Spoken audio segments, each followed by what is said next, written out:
Okay, we're going to go ahead and get started. Our next panel is state level implementation of IIJA and IRA, centering on Justice40. And the thought for this session specifically came from our state clinician groups, because we're attaching a lot of thought and a lot of resources towards this very question. I'm really excited to invite Abby Novinska-Lois. She's the executive director for the Wisconsin Health Professionals for Climate Action, who's going to moderate this panel for us.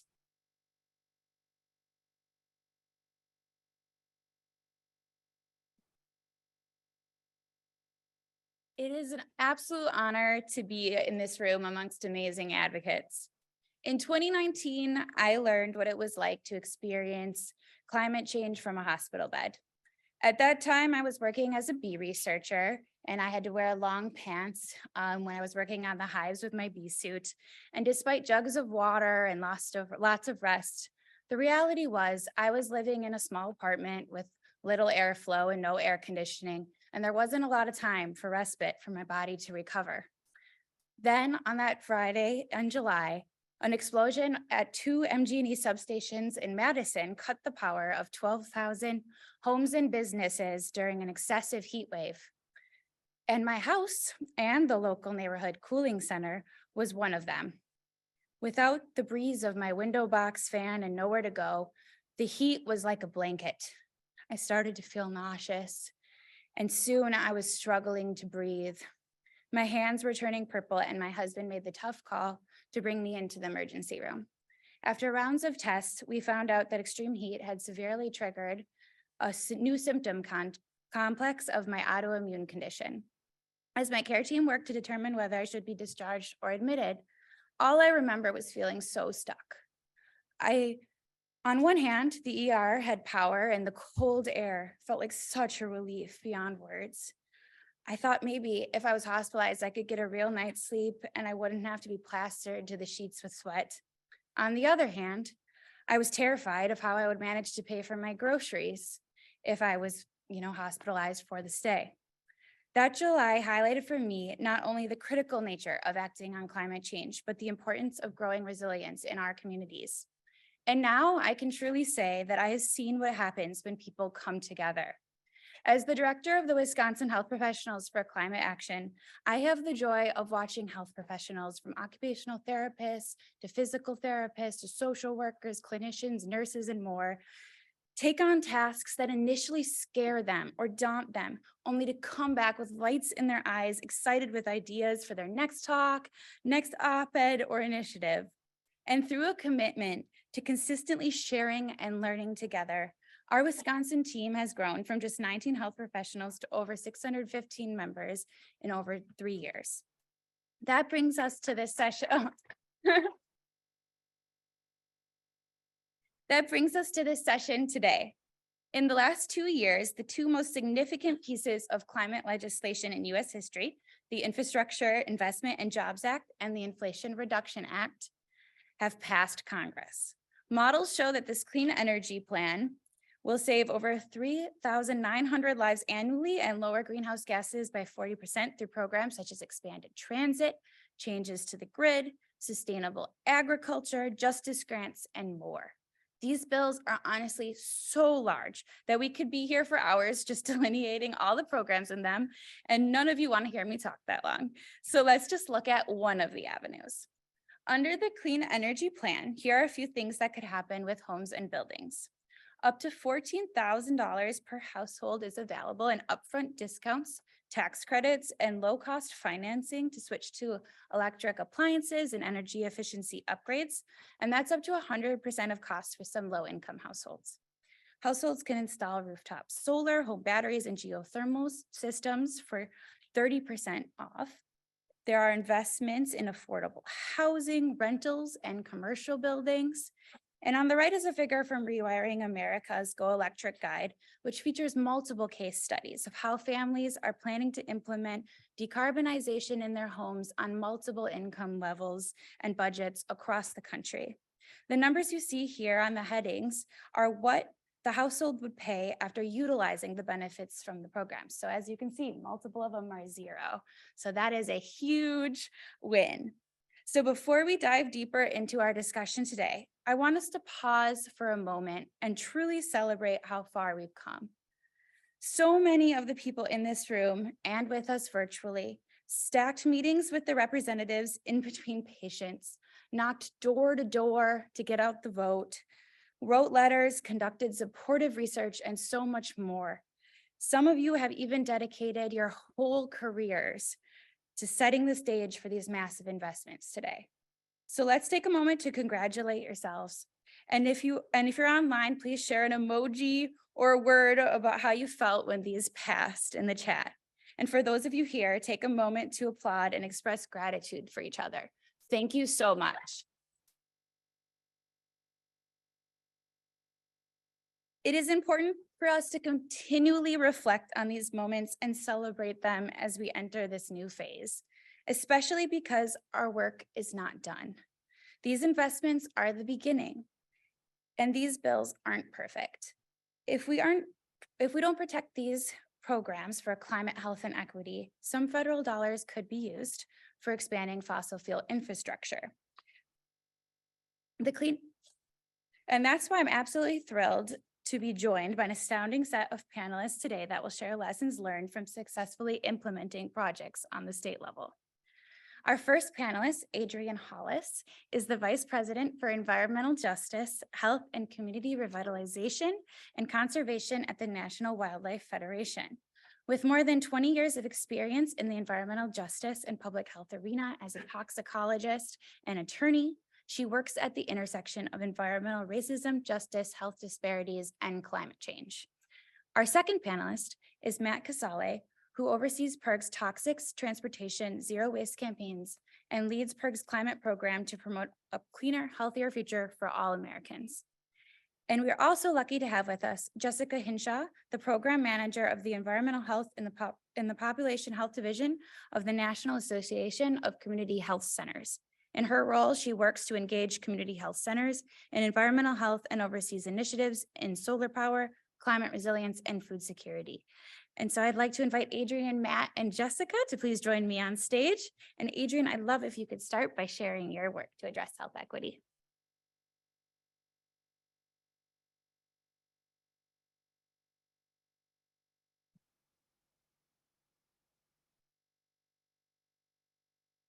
Good afternoon. Wake up. The food was good, but wake up. I'm sorry, that's the professor in me. So thank you so much, Abby, and thank you all for being here. I'm always excited to talk about something that's near and dear to my heart, and that is environmental justice and health disparities and how climate change exacerbates that and the importance of partnerships. And so that's what we're going to talk about in 1.2 seconds. No, in 6 minutes now. So ignore the title because we're going to delve a little deeper than that. So how many of you directly work with communities or work with an organization that directly works with community groups? Yeah, oh, that looks so good. So I was hoping that I'd see a couple, and I don't mean like community health centers. I'm talking about direct work with community groups. And how many of you work with any of those groups who are in the process of applying for some of this funding that you've heard about all day? The IRA, the IIJA, that is fantastic, because that's what I'm going to talk about a little bit about how important that is, because it is.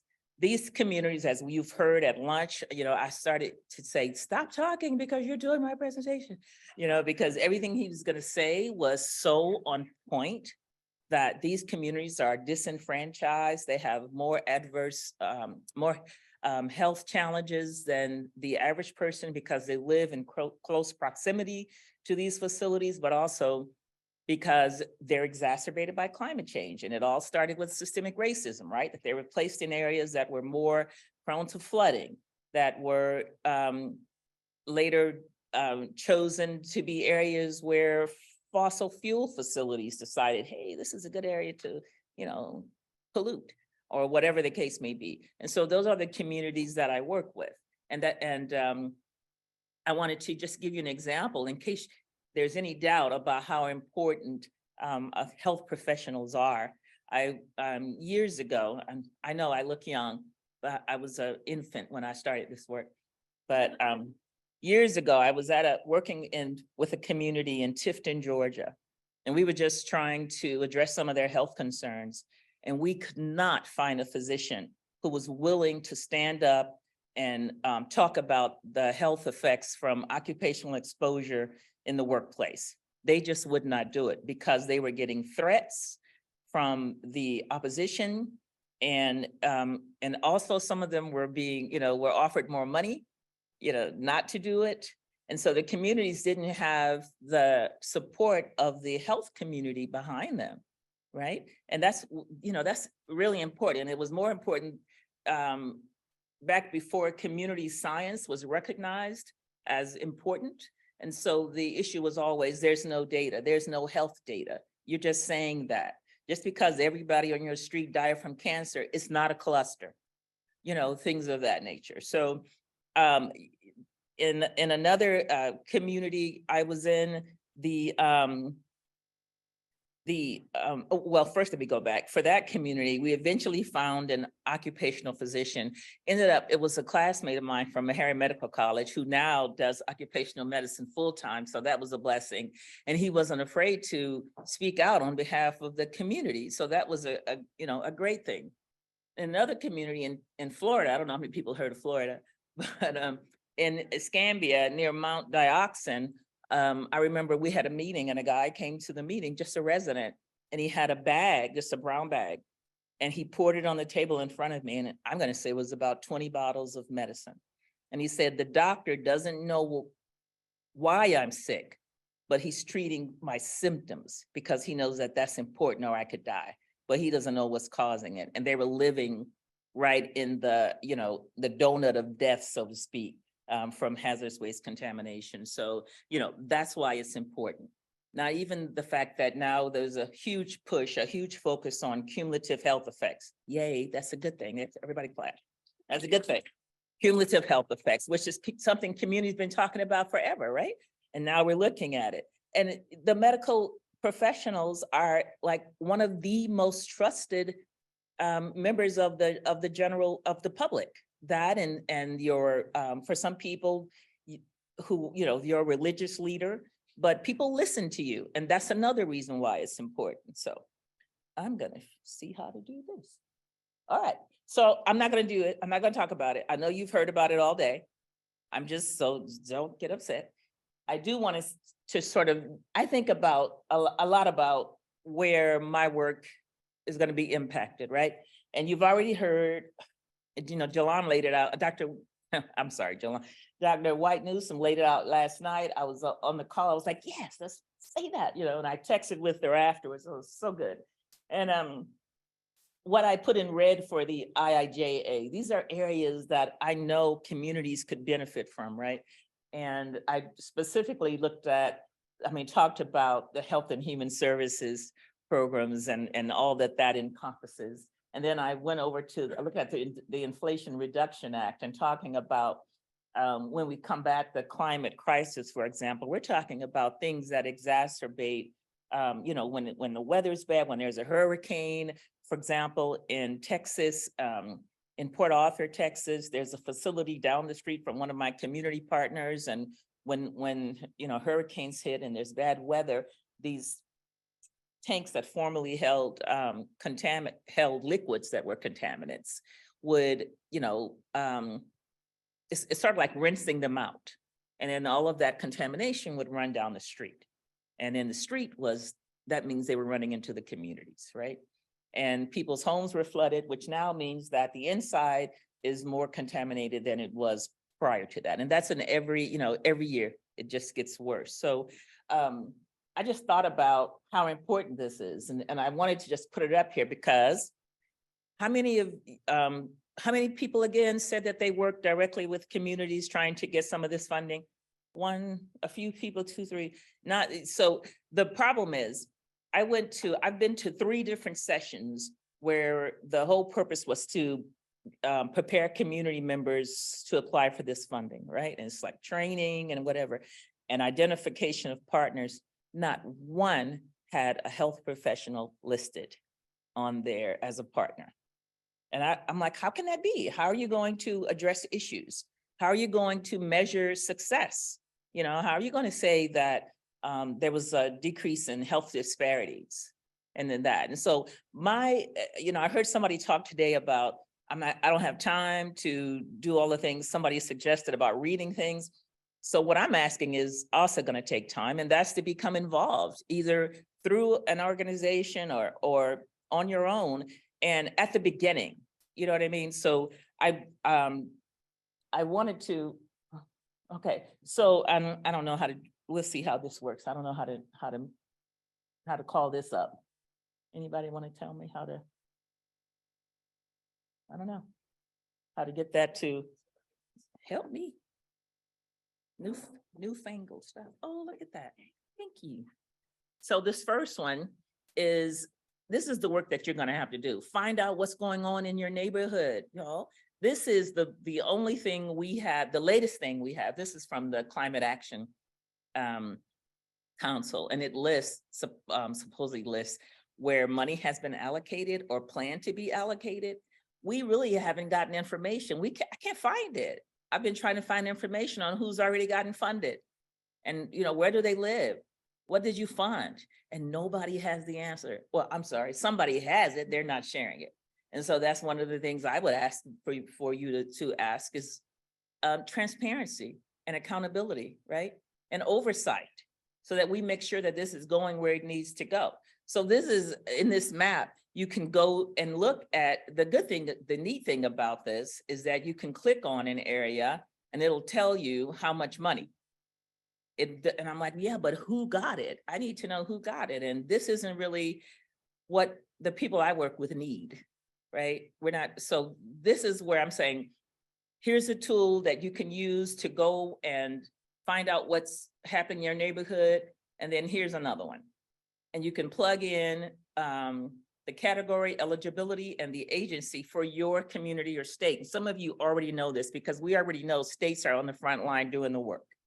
And yeah, California, New York, Maryland, where I'm from, by the way, and a lot of states are doing the work, but you have to take time and find out what's going on. And if somebody is planning, if an organization is planning to apply for this funding, insist that you be a part of that. We always say communities need to be a part of this, need to lead it. But I think physicians and nurses and just health professionals have to be a part of this because there is no way we're going to be able to measure success when it comes to a big issue that was mentioned today, also health disparities, right? Just the challenges that communities face, unless you're in the beginning, you're planning, you have a model and you're planning the evaluation tools and the surveys and the questionnaires that are needed in order to get the answers.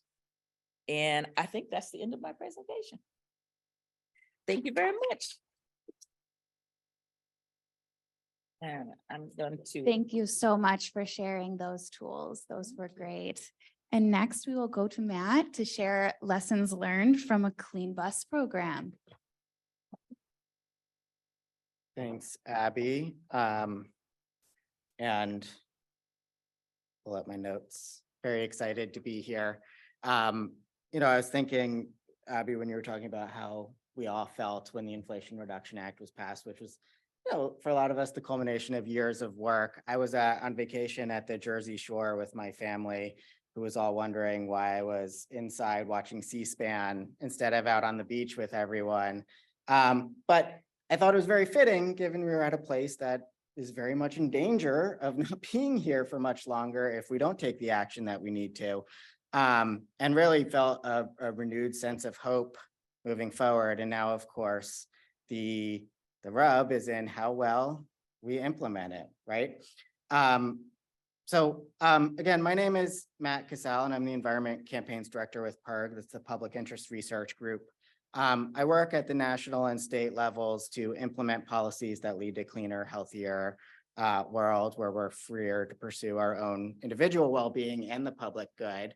And so much of my work involves reducing our reliance on fossil fuels, which of course has all kinds of benefits, from addressing climate change to reducing health-harming air, water, and land pollution, to as well as consumer benefits, more stable prices and newer technology. But obviously now that we have the Inflation Reduction Act and the Infrastructure Investment and Jobs Act, which is always a mouthful to say, those are going to be critical to how well we do it over the next several years. And in fact, how we implement those will have a big impact on the actual effect that they have in reducing emissions and building a healthier world.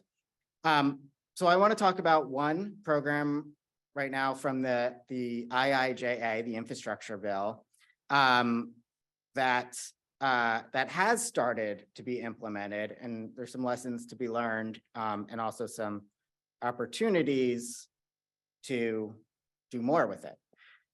So the program we're talking about is the Clean School Bus Program. First, just quickly, I probably don't have to tell people this, but electric school buses have significant benefits to the communities in which they are run when they replace diesel buses. We don't often think of them this way, but school buses are the largest form of mass transit in the country. Nearly 500,000 school buses carry millions of our kids to school every day. And the vast majority of them do still right now run on diesel. So transitioning to electric buses has climate benefits from reduced emissions and health benefits from cleaner air, and all the other effects that diesel pollution has on children, including cognitive abilities. You know, we're putting our kids on these buses and they're sitting at our schools. We should make sure that they're healthy for our kids. And then finally, there are community benefits from grid resilience to emergency response. These are big mobile batteries that you can take where you need them. And if you have vehicle to building capabilities, you can use a bus to power a building or a hospital or an emergency room.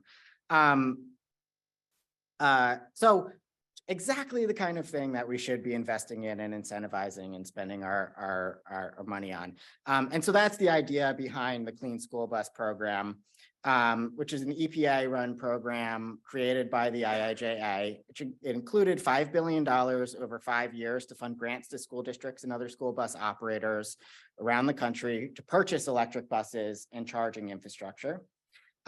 So because it was in the infrastructure law, which passed now a year and a half ago almost, it has rolled out in 2022. The EPA handed out the first round of grants from this program. They were expecting to fund about $500 million of grants, but the demand was so high that they ended up funding almost $1 billion to nearly 400 school bus operators, with at least one project being funded in all 50 states. So you can't really see on this map, but these are, and you can't see Alaska and Hawaii, which did get, both Alaska and Hawaii got some electric buses this year from this, but every state got at least one project funded. With all school bus operators are eligible, but the EPA, prior to the grants, the EPA released a list of districts that would receive prioritization based on a number of criteria, which included things like high need or low income districts, rural districts, tribal districts. They looked at some of the worst spots for air pollution. And so the idea was then you're looking at some of the communities and districts that need the help the most and ensuring that the money goes to them. It's not perfect. And I'll say a lot of the places you would expect to be on the priority list were, but a lot of the places you expect to be on the priority list were not. And so that's one area where we can improve this, right? Ensuring that the priority criteria don't arbitrarily cut out some of these communities that need it the most. So we need to work at the EPA level to make sure that that's working right. And so the right communities are encouraged, prioritized, and getting the money. But I will say overall, a successful rollout of the first set of grants would be probably about $1 billion each year, unless we put more money into it, which would be great. Let's see, and one other interesting part about the first year that I think is really encouraging is technically in the Clean School Bus Program, for some of the money, only electric school buses are eligible. For some of the money, other non-diesel buses like propane and compressed natural gas are also eligible. But over 90% of the applications were for electric school buses. So it's school districts and decision makers locally are really starting to see that benefit. And it largely looks like if we continue that trend of implementation, this money is going to be spent really well. But largely what we learned from this first year is that while there is more demand, there's more demand than there's room for in the program, one, and that two, there remains a need for state level financial and technical assistance to help schools make the switch successfully, and especially those communities that we really want the money to be going to, the communities that need it the most. In my home state of Massachusetts, for example, we had 5 applications funded, including, incidentally, the district where I live and where my kids go to school, which includes Springfield, Massachusetts, which is always at the top of the asthma capitals list because the air pollution just sort of sits in our valley, which is great, and I'm very excited about. But more than 40 applications from Massachusetts alone ended up on the wait list and did not get funding. In Massachusetts, we have some technical assistance available for school districts wanting to make the switch, but we don't have any state money available. So for the other school districts, they either have to wait until next year or figure out some other way to allocate money this year. What would be really helpful is if in the state budget to leverage this federal money and get more buses on the road in more communities, we had some more state money available for electric school buses. And that's one thing we're trying to do in states across the country, supplement that federal money to make it even more attractive for school districts in your state to start making the switch. Once you start making the switch, you start to realize all these financial benefits from reduced fuel and maintenance costs. And so getting it rolling is the thing that's really got to happen. And this is a really good way to do it. And then the other piece is a lot of these school districts need help with technical assistance on figuring out, well, battery electric school buses work a little bit differently than diesel buses, and what's the range and which route should we put them on and how should we design the route? They need help working with their utilities to make sure that they have all the infrastructure they need for charging. They could use some help on procurement. School districts can come together. This is what my town did with Springfield and a number of other towns. 7 towns came together, put together an application and got 25 buses. That's something that the state can help coordinate. And then finally, just the state should be building out a network of charging infrastructure so that we can maximize the federal money to buy buses. And we're using the state money and the state resources in order to help make sure the charging infrastructure is there. So again, and then finally, the last piece is, though demand was high, still a majority of school districts out in the United States did not apply for this money. That means there's still a lot of public education to do. We can go to school board meetings, we can go to superintendents, we can go to city councils, we can pass resolutions that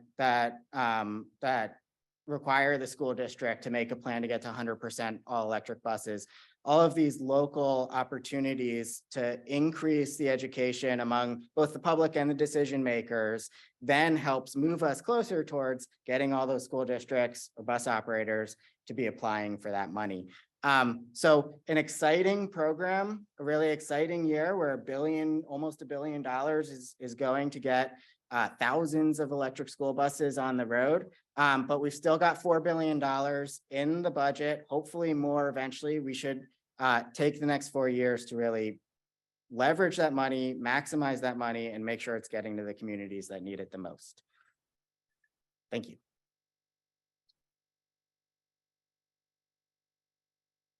Thank you so much for sharing how that rollout has been going. Now, Jessica will share how funds can be implemented by federally qualified health centers.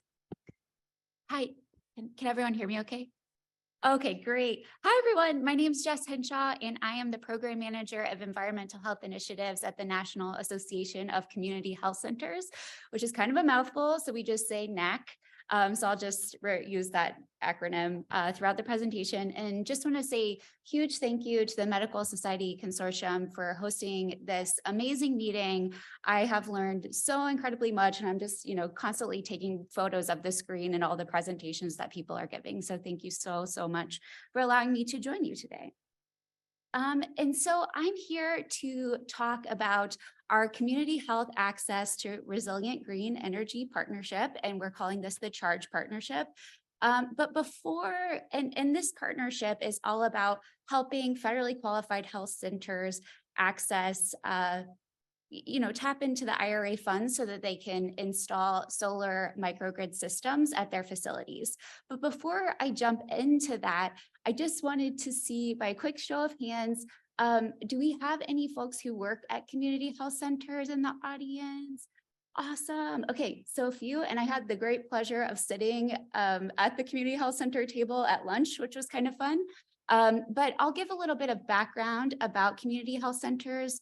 So community health centers as a term also encompasses federally qualified health centers, or FQHCs, if you're more familiar with that term.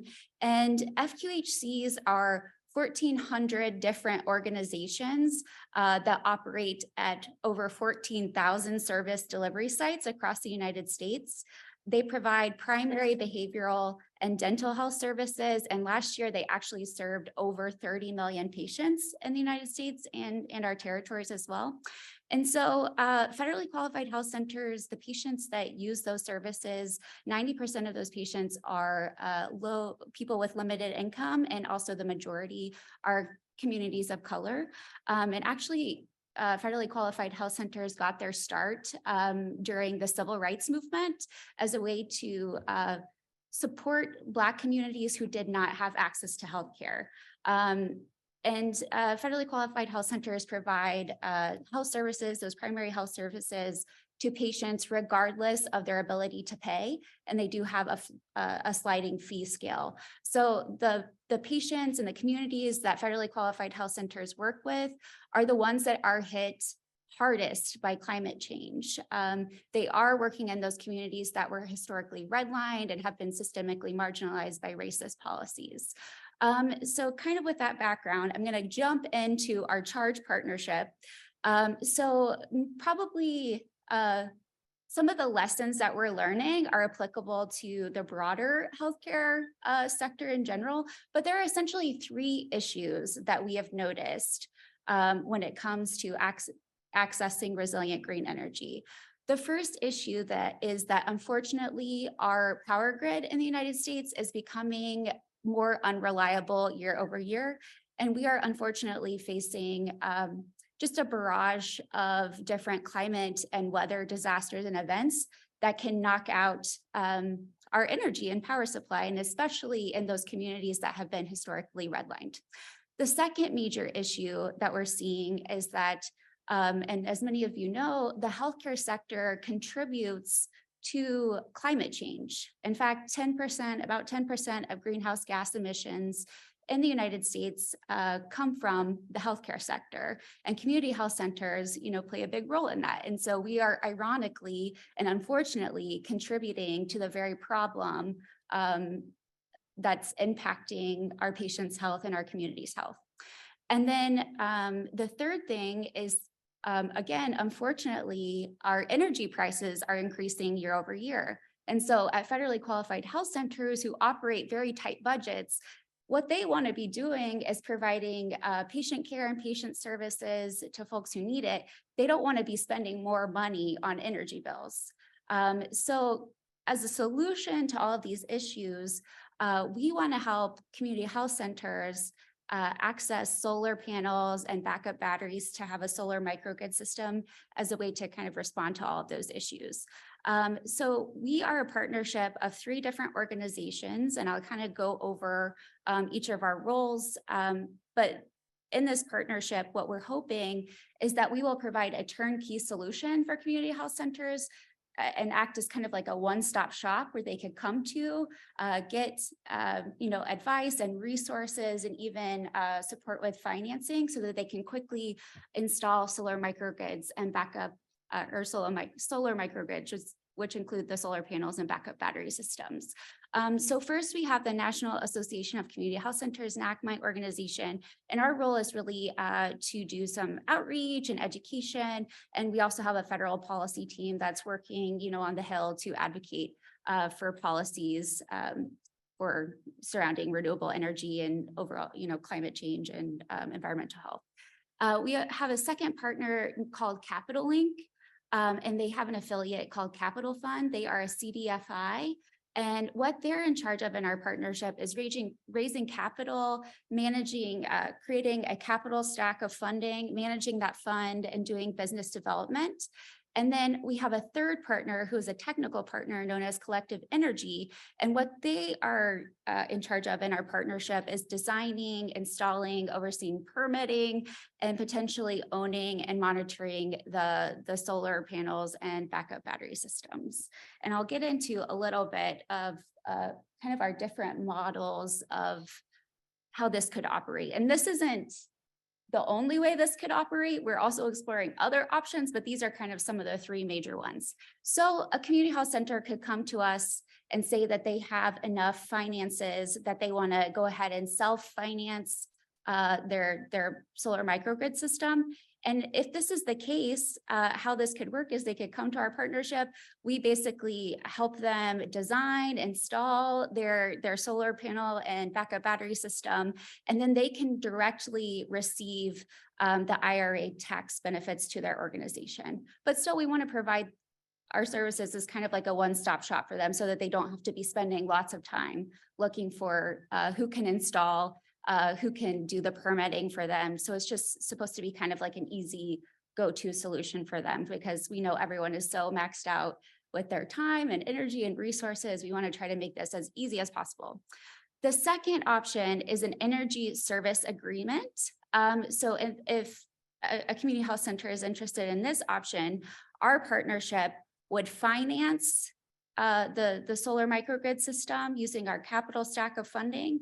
And then we would also help design, install, and permit for the community health center.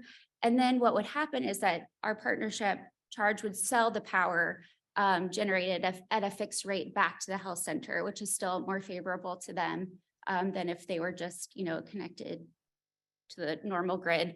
And then eventually they would be able to purchase the solar panels and backup battery system. So in this case, our partnership receives the tax incentives from the IRA, but then we would end up passing those on to the health center over time in the payments that they make to our partnership. The third option, and this probably works best for community health centers who actually don't own their buildings, but all of these options are still, can work for the folks who don't own their buildings, is the community solar or shared solar or subscription solar option. So if this were the case, if this were of interest, the charge partnership would assist the health center to identify a larger offsite shared solar system. And then the health center would work with our partnership to install the backup battery, and then the health center could still receive those tax credits on their battery. So these are just a couple of the options in the way that this can work out. But basically, we're just here to try to help and try to make it as easy as a process as possible. And then I just kind of wanted to share a story kind of to end up with.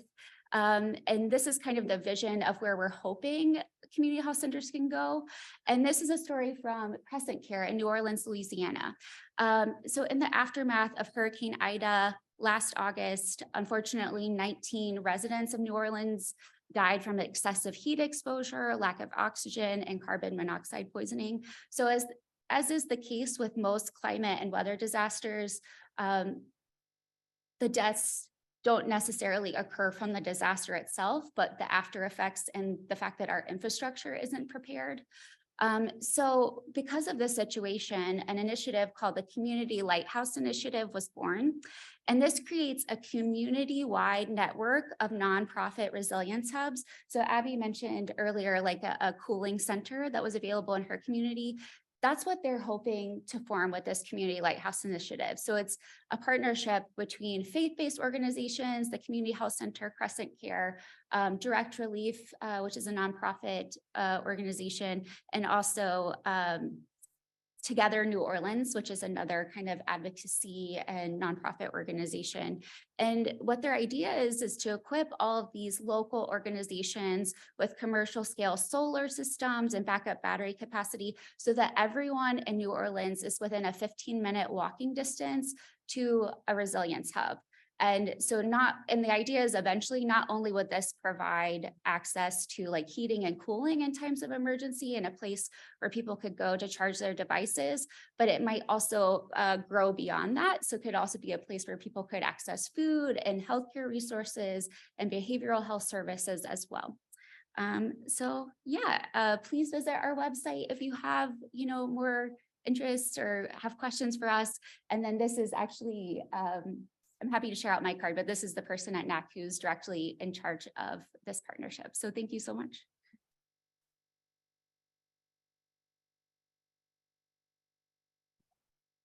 Thank you so much for sharing that. It's really cool to hear the story of Crescent Care and what it could look like. At this point, many of you who are in state groups might be wondering or asking yourself, what can I do in my state to leverage state policies in 2023? I was asked to share a bit about how our team of health professionals in Wisconsin is answering this question. And when our group began approaching this issue, our brainstorming identified a few challenges right away. The first was time. Our health professional advocates are already stressed with time caring for patients, their families, and communities. They are squeezing this climate health equity work into the margins, often gifting what little free time they have to build a better vision for Wisconsin. That meant delivering presentations at local events, pushing their workplaces to be more sustainable, speaking up at EPA rules and state policies, and action on all sorts of fronts. And all of that takes time away from this work too. But time was also challenging in another way because some of the programs within the Inflation Reduction Act, as some of you might know, are still being launched or fall under different departments, which means that they have separate deadlines, and tracking all of those timelines can be overwhelming, especially on top of the actions that health professionals are already taking, and overloading people can result in the exact opposite of what we want. If it starts to feel like too much, it's hard to get started. And even the fiercest leaders can feel overwhelmed and sometimes give up or just need to take a step back. And we need to sustain pressure for a long time. So how do we do that? We also recognize that a lot of health workers and community leaders were still largely unaware of what these policies are or how they could be used as a force for creating thriving communities and improving health. Therefore, we saw a need to build more education and awareness around the clean energy plan as a whole and how we could implement it more equitably, but also how individuals could interact with it, because incentives and rebates are complicated, to say the least. And we know that not everybody learns from a lecture format or wants to engage in that way in their free time. And so how can we figure out how to reach new people? In reaction to these challenges, our brainstorming revealed some opportunities. We identified that as a team, we all have our stories of why we care about climate and health. But the underlying piece that was collectively motivating us through the hard, busy days was our connection to each other. Many of us found our path through a mentor or a friend. And that connection, a feeling of sharing a dream with people you like, is powerful. That's what keeps people responding to that next email or joining the Zoom call to learn more after a long day of patience and charting. Those connections are what keeps our advocates there and helps us share the lift. There couldn't be more truth to this saying: if you want to go fast, go alone. If you want to go far, go together. Plus, I'll add, it's a heck of a lot more fun that way. Setting a goal of leading on relationships, not programs, also alleviates time challenges because valuing and developing cross-sector relationships helps ensure our health professionals don't have to be experts on everything. Our lane is health, and that is powerful as is. It can be overwhelming if we also try to be buildings and transportation engineers. If we approach our work by meeting people where they are and building capacity with them, not for them, the load is lighter. And finally, we wanted to incorporate more experiential learning and fun into what we do. Instead of only telling Wisconsinites about the health benefits of these policies, what if people could feel their impact immediately? The fact that building electrification incentives for homes are available starting in 2023 creates an opportunity for people to apply them and get excited about the change they see in their homes right away. And that helps them learn about the social determinants of health in real time. So now we get to the good part. This is what we decided for our plan and what we're doing now. What's more electrifying than a party? So house parties are evidence-based way to do community education that emphasizes creativity, connecting to those around you, and dialogue. We recognize that some of our health professionals who had started the home electrification journey in their own lives were already serving as a key resource to our group, and they were combating fossil fuel misconceptions, providing context and services for the other health professionals just during our meetings and conversations. For example, one of our doctors expressed that they wanted a heat pump, but feared that they weren't sure whether their gas furnace needed to stay in place to brave Wisconsin winters. And another doctor was then able to share their story of the heat pump never turning off as temps plummeted below -15 degrees the previous winter, and their story of getting it installed and who to contact allowed the other doctor to install the heat pump later that year. So what if those health workers were also sharing their electrification journey with others around them and invited people to be in the middle of it and experience it with them? That idea sparked creativity, and soon a rural doctor was talking about bringing in a local chef to cook dinner for his friends on his induction stove and talk about the health benefits. And a Milwaukee internist had a plan for a brunch potluck with solar-themed sunny side up eggs. Throwing a party is a chance to apply new skill sets, share your hobbies, and just have a little fun. And as an added bonus, simply snapping a few photos or videos from the day brought awareness on social media and is serving as a happy reminder for others that they were there and had a great time. Healthy homes are also deeply personal. We all want a safe place for our families and to protect those that we love. Through this project, we've been able to emphasize that value because cooking with gas in the home is similar to the health risks of secondhand smoking. But it also attracts people from other paths and motivations. For example, as energy bills are skyrocketing, which was mentioned before, we are able to share that you can save approximately $1,800 from electrifying your home and help people make ends meet. Once an appliance is changed, it also serves an everyday reminder in people's homes of what climate policies can do for Americans. Since the Clean Energy Plan also provided funding for nonprofit and for-profit health systems to retrofit buildings, some of the learning and relationships can also scale up as health professionals are inviting their colleagues to these parties. The experience also serves as a reminder of what these policies still don't do, how cumbersome the process is, and how many barriers still exist, especially for low-income families and disadvantaged communities. That invites a broader conversation about what community health policies are still needed and how people can engage with their local officials and take action. So for example, last year we took action on our state weatherization assistance program to help better utilize funding for affordable housing energy efficiency. And it was one of our nurses who had been through the challenges of trying to weatherize her own home on a low budget that gave the most moving testimony. And that brings us to these resources. The climateprogramsportal.org now offers a free dashboard and learning tools for tracking what programs are being offered from the Clean Energy Plan, with newsletters to tell you about deadlines and grant proposals that are on the horizon. I also can't emphasize enough that resources without relationships are hard to use.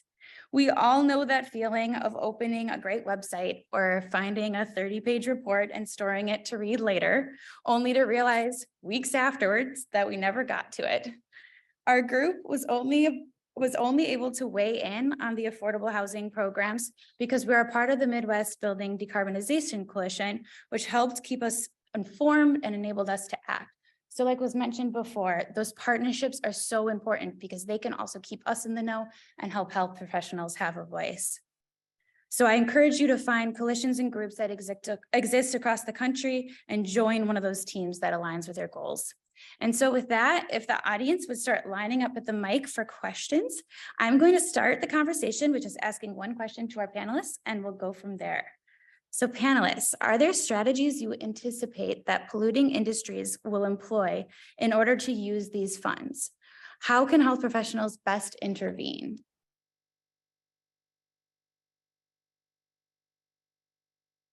Susan? That's a good question. And in fact, don't really need to anticipate since it's already happening. So a couple of things I'll just mention quickly. One is within the Clean School Bus Program itself, like I mentioned, some of the money, other types of school buses are eligible, including propane and compressed natural gas. The propane industry has gone hard on, we're not diesel, we are a clean fuel, including op-eds, including paid ads, it's all out there, and working with school districts to try and get them to apply for the money to purchase propane buses. What we know from the research is that actually there are significant air pollution issues with propane buses, and in some ways, in climate emissions, they might be better than diesel. In some ways, in air, they might be. So it's, if it's an improvement, it's a marginal improvement. And when we know the stake of the problem, why not go for the zero tailpipe emissions? But certainly the industry has seen this as, well, this is our chance to become a preeminent form of bus, take over diesel. And so that's very much out there. And then in one other area, so school bus electrification is one of the fun areas in which I get to work. Gas stoves is the most fun area in which I get to work, where fossil fuel misinformation is rampant. There's been a decades-long marketing strategy to convince people how clean burning natural gas is. And certainly that's ongoing, and there are efforts there to overturn some of the building electrification components of the Inflation Reduction Act and at least win the public on it. So the important thing there is that we're just out there as loud as they are with the true information about the impacts of these of fossil fuels, including natural gas and gas stoves. Important.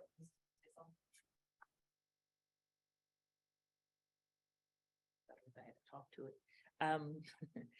For EJ communities, what we're finding is that the fossil fuel industry, for example, talks a lot about carbon capture and all of that. And then I was talking with Paige about this at lunch, about how they're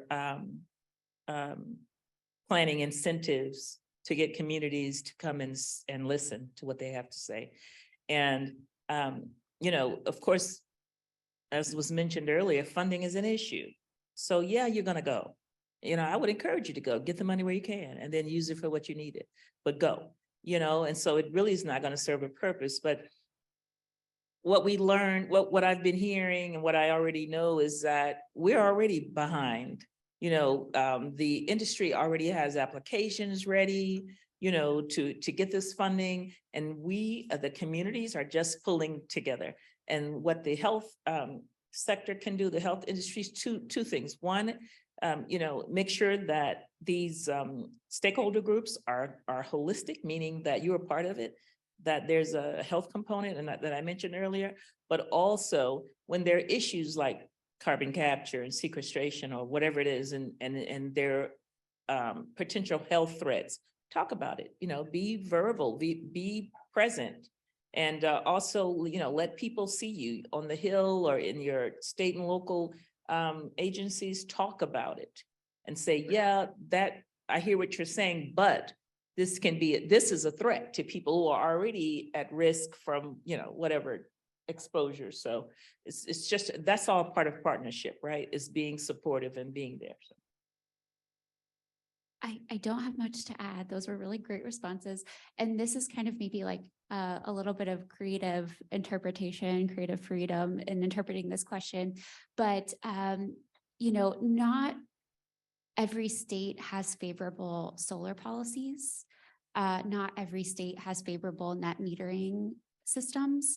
And net metering itself is a very complicated topic because, you know, sometimes if there really are very favorable net metering policies for people who install solar panels, sometimes the expenses can be, you know, placed or the expense, it can be shifted, the expenses to kind of low income communities. So it's a very complicated topic because we want favorable net metering policies for people to want to install solar panels, but we also don't want to negatively impact low income communities. So just some more food for thought and can be really a great way for you all to get involved in your advocacy work. Yeah, thank you so much. And we'll move to the microphone. Right. Hello. My name is Chetan Sarabu. I'm a pediatrician and I take care of patients at an FQHC. And I was really struck, Jessica, by the comment and idea that you shared of crescent care of these clinics of FQHCs and community health centers that become electrified, that have backup battery systems, being able to be that community hub, particularly in times of disasters. And I think, Matt, also you shared that school buses could do that if they're electric. And so I was curious if there's been more thought or development of taking that to the next level in terms of really being those health resilience hubs in times of disasters for patients and families that need power for medical devices to stay alive or for other resources during a crisis, and wondering, yeah, if you could speak more to that. And I was thinking, like, if that is something that gets more developed, then it's a way for clinicians to actually talk to patients and advise them on not just cooling centers, but that these health hubs that they already go to could become those places of resiliency during a disaster. And so, yeah, just was really excited by that example you gave and was hoping to hear more about where that could go. Thank you. Yeah, thank you so much for your question. Yeah, so there is a lot of interest in developing out this idea of resilience hubs. It seems like from the literature, schools and nonprofit organizations have been kind of at the high end of consideration, and maybe federally qualified health centers hadn't been as considered. However, we have a really, really strong case example. So Crescent Care is a really great example, but then also Puerto Rico. So as Puerto Rico was hit with hurricane and after hurricane, a lot of their federally qualified health centers installed solar panels and backup battery systems and had extreme success. So they had folks from the community coming in, charging their devices. They provided water and food, and it was just we were kind of calling it almost like a proof of concept that yes, this can work, and this can work at FQHCs. And then I also know currently in California, they did have a pretty nice package of funding that was dedicated to establishing resilience hubs. And we were encouraging federally qualified health centers to think about tapping into that funding and thinking about partnering with other organizations to become resilience hubs. And there's some really great documentation out there about what resilience hubs can look like. I can't remember the exact organization's name, but if you type it into Google, there's like this really amazing PDF and plan for resilience hubs. And they almost have like a continuum where like, this is what a basic resilience hub could look like. It has solar and backup battery system and can help people find heating and cooling. And then there's like a really advanced resilience hub, which is, providing psychological services, providing food, providing child activities, enrichment activities. So I don't know if that quite answered your question, but there's a lot of interest. All right, we'll take the next question. Yeah. Online. Okay, we have a question from Scott. The question is, what should health professionals know about the implementation status of the Greenhouse Gas Reduction Fund? Are both states and localities able to apply to establish green banks to fund infrastructure improvements using this funding?